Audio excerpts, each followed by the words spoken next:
नबी पाक अलैहिस्सलातु वस्सलाम आपकी ज़ाहरी ज़िंदगी मुबारक 63 साल, उस ज़िंदगी से लेकर आज तक मैं ये बबांगे दोहल और बड़े दावे के साथ बात कर रहा हूं, कोई बंदा मुझे औरत की जमात साबित करवाए, कोई बंदा मुझे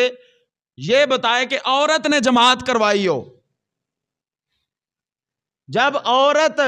मुसल्ला इमामत पर खड़ी ही नहीं हो सकती, आगे वाले दौर का मुझे नहीं पता, हो सकता है कि हम खड़ी कर दें, जिस तरह का माहौल है ना, हो सकता है हम खड़ी कर दें, क्योंकि हम पुजारी ही औरतों के हो गए हैं, हम पीछे ही उनके लग गए हैं। मुसलमान तो हमने सिर्फ कलमा पढ़ के मुसलमान हैं, और बात कोई भी नहीं है हमारे दरमियान। और ये बात मैं फिर एक मर्तबा अर्ज करता हूं, किसी भी औरत को मस्जिद में आकर नमाज पढ़ने की इजाजत नहीं है,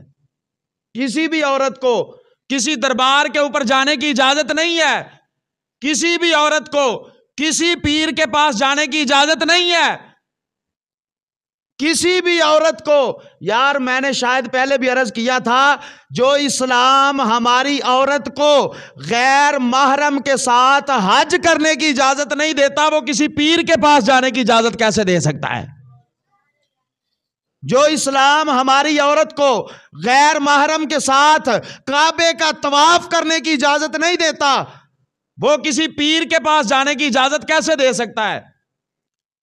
लेकिन क्या बन गया, मैं फिर वही कि हो सकता है आइंदा आने वाले दौर में हम औरतों की इक्तदा में नमाज पढ़ें, क्योंकि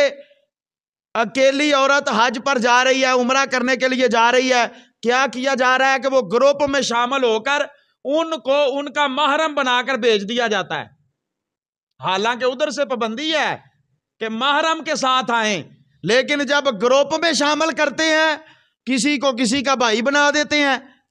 किसी को किसी का कुछ बना देते हैं, इस तरीके के साथ उनको भेज दिया जाता है। आप बताएं कि हमारा वो हज काबिल कबूल है जो हम गैर महरम के साथ जाकर कर रही हैं?